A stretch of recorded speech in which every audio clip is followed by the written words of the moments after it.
The tunnelers of World War I. World War I was the bloodiest siege war in human history. It was a war of suffering in trenches, waiting to go over the top, to be cut down by machine gun fire. But while this war was taking place, an arguably more brutal war was raging, deep and hidden below. Trenches ran some 750 kilometers from the North Sea to the Swiss Alps, but 4,800 kilometers worth of tunnels crossed out into no man's land, with one objective: to pack upwards to hundreds of thousands of kilograms of explosives underneath the enemy's feet.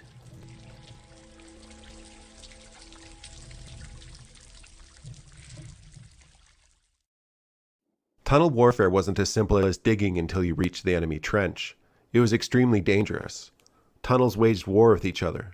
Tunnelers dug interception tunnels and listening tunnels to map enemy progress. They were constantly trying to undermine each other, each going lower and lower to get underneath an enemy tunnel.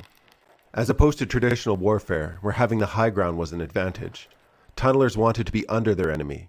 They could then lay explosives under a tunnel and collapse it, killing the men occupying it.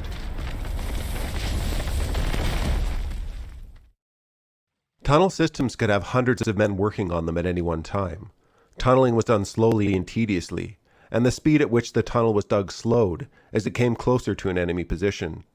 Men would slowly push their shovels with their feet in front of them to make the least amount of noise possible. Then bags of earth would be slowly shuffled away. Should the tunnel collapse, evacuating these large teams of men all at once was nearly impossible. Christ, he's gonna break! Brace the walls! Men had to further worry about air quality. Canaries remained the traditional way to test the air. Water was another way to die. Mines could flood, and generally make working conditions horrible. Though miners were appreciated by the men above, as they further dug wells for drinking water. We're 90 feet down now, right below German lines. Tunnelers had to battle their own psychology.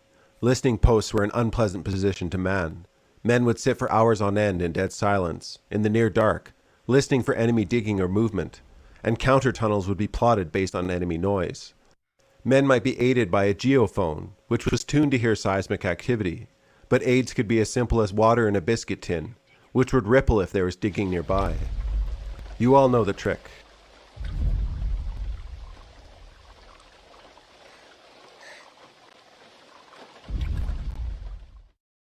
As the war progressed, mining only increased in complexity and importance. Mines and tunnels altered the very landscape of no man's land and forced trenches wider.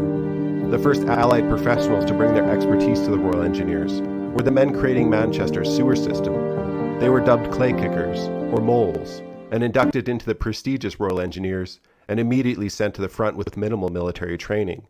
Their expertise in tunneling was enough. Many of these men were too old for the army, but had decades of mining experience, starting from the age of 14.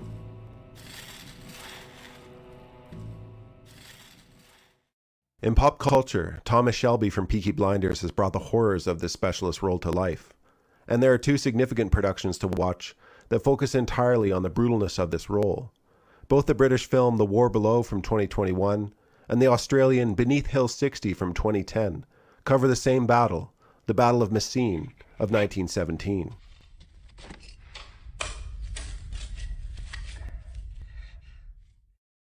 The Allied offensive at Messines was dependent on thousands of British, Canadian, Kiwi, and Australian miners who laid over 454 tons of ammonal explosive. On June 7, 1917, the largest man-made explosion the world had ever known was felt as far away as Dublin and instantly killed 10,000 Germans before the Allies advanced. Both movies capture the intensity and scale of the operation well. Beneath Hill 60 is the stronger of the two films, which gives focus on the slow, ever-present anxiety of waging war underground.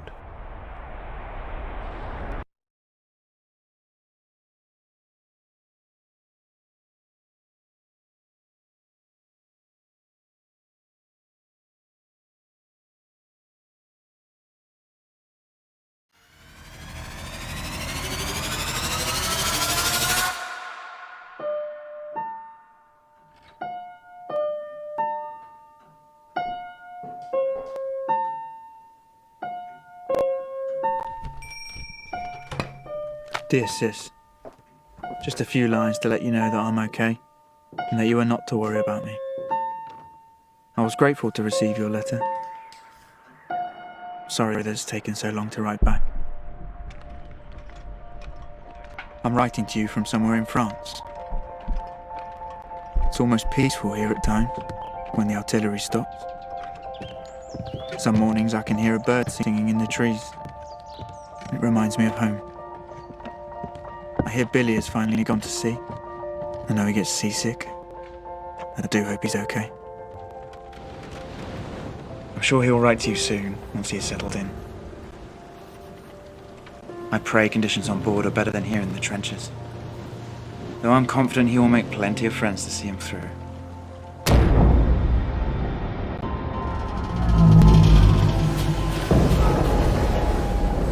I haven't received your parcel just yet, and I fear the transport ship may have been sunk. I do appreciate the gesture though, and hope it arrives nonetheless. The news we hear from day to day at this part of the front is very cheerful and encouraging. Yesterday, a German officer captured near here said it could not go on very much longer. I for one hope these remarks will prove correct. When the artillery fires, you can see a flash, before hearing the shriek of the shell passing over our heads. It's like that big storm we had on the night before I left. Do you remember? You were in such a frightful way. Billy took good care of you that night.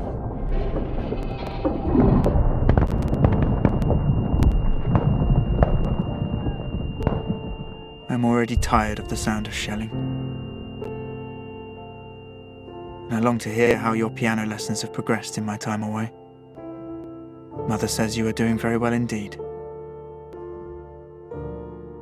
I miss you all dearly. And I wish I could come home to see everyone.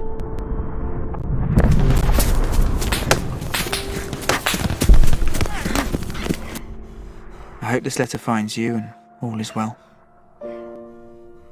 I can't wait to come home.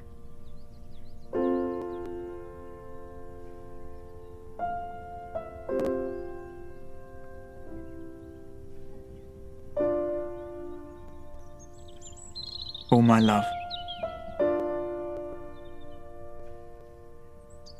Your Tom.